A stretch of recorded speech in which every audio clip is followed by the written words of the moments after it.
My name is Rashid. I turned 70 this spring. I don't know exactly why I decided to record this tonight. Maybe because the house is too quiet.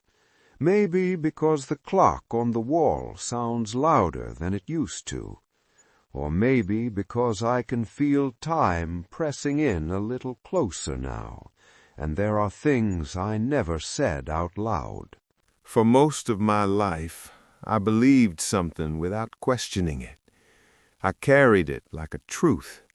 I shaped my days around it. I built my marriage, my work, my routines around it. I thought I was being responsible. I thought I was doing the right thing. Now, sitting here at 70, I see it for what it was. It was a lie.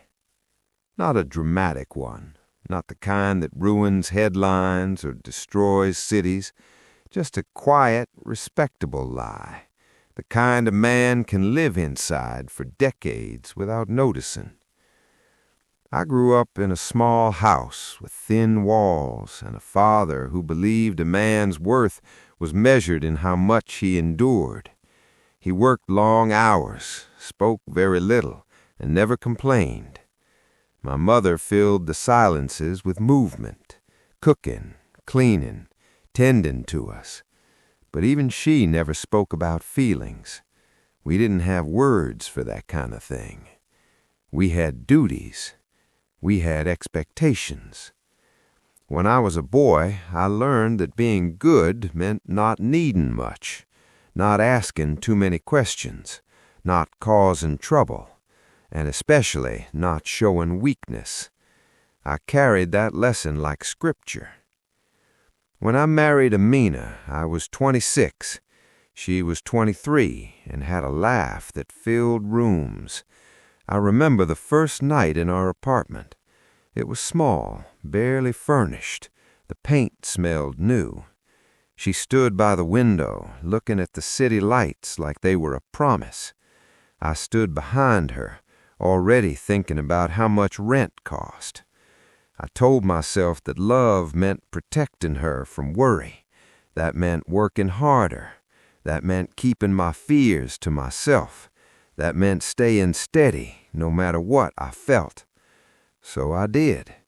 I took the job at the factory, long shifts, overtime whenever they offered it. My hands grew rough. My back began to ache before I turned 40. But every paycheck felt like proof that I was doing what a man should.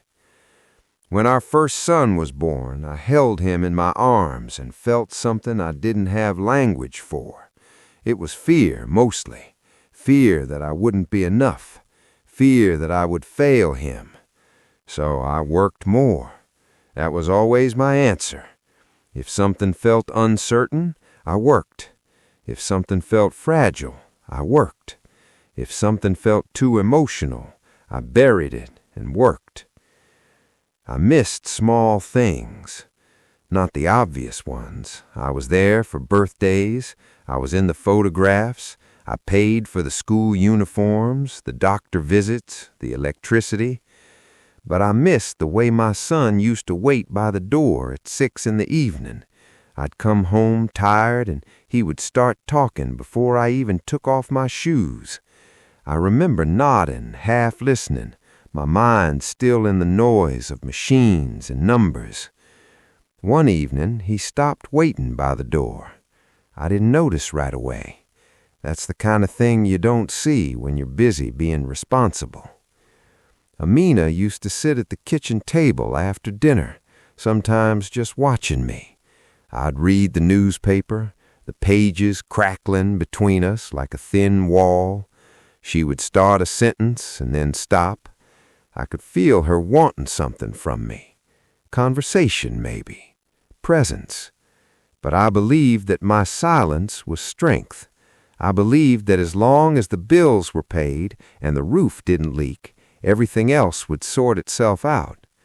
That was the lie. I thought providing was the same thing as loving. I thought endurance was the same thing as depth. I thought if I just kept going, kept sacrificing, kept proving myself useful. That would be enough. Years passed quietly. Children grew. The factory closed. I found another job. My hair thinned. Amina's laughter softened. There was no dramatic collapse, no explosive fight, just distance, slow and polite. One night, when I was 58, Amina said something I still hear in my sleep. We were washing dishes together. The television murmured in the other room. She said very gently, "Rashid, I don't know who you are anymore." I remember drying my hands on a towel and laughing it off. I told her I was the same man I'd always been, the same reliable husband, the same steady father. She looked at me for a long moment. "That's the problem," she said. I didn't understand then. I thought she was ungrateful. I thought she didn't see how hard I had worked. I told myself she was being emotional. So I went back to what I knew. I endured. I kept quiet. I stayed useful. I didn't realize that in trying to be unbreakable, I had made myself unreachable. Years later, when the children had moved out and the house grew even quieter, the truth began to echo.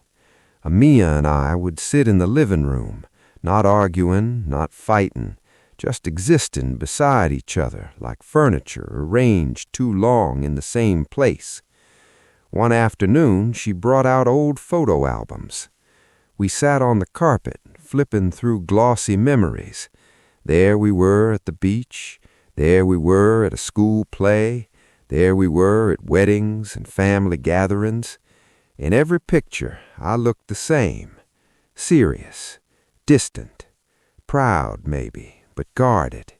In almost none of them was I looking at her. That's when something small cracked inside me. Not loudly, just enough.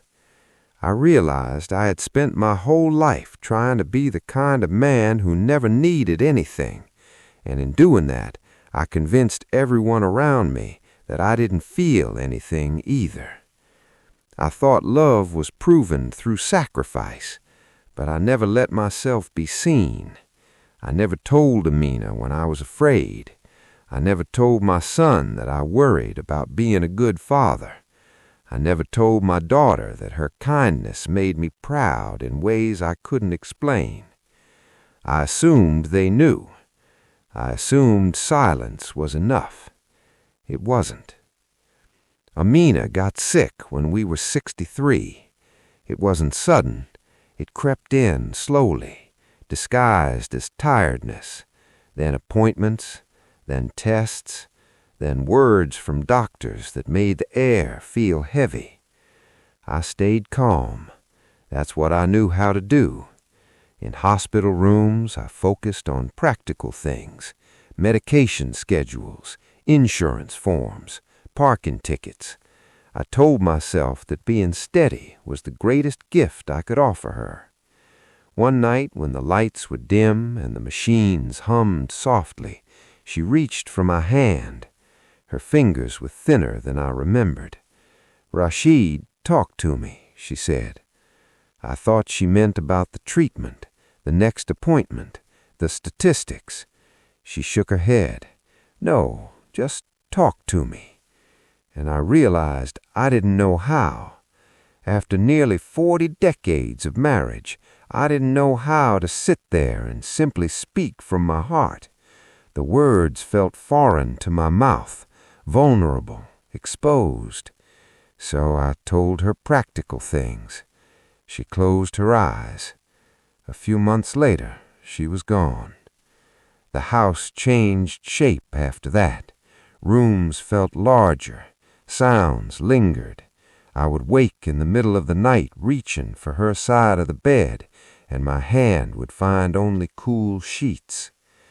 Grief is quiet when you've spent a lifetime swallowing it. I didn't cry much in front of anyone. I thanked people for their condolences. I nodded. I stayed composed. But sometimes when the sun sets and the house is caught between light and dark, I feel it pressing against my ribs. Not just the loss of her, the loss of what I never gave. I replay moments, the night she stood by the window in our first apartment, the evenings at the kitchen table, the hospital room. There were so many chances to say simple things. I'm scared. I need you. I love you more than I know how to show. I assumed they knew. I assumed silence was enough. It wasn't. Now my children are grown with families of their own. They visit, they call, they are kind to me. I see pieces of Amina in their faces. Sometimes my son sits across from me and tells me about his worries. I notice he struggles to name his feelings. He shrugs things off. He changes the subject. I recognize it. He learned it from me. That realization hurts in a way I can't fully describe. Not because he resents me. He doesn't. But because I passed down a version of manhood that confused silence with strength. I see it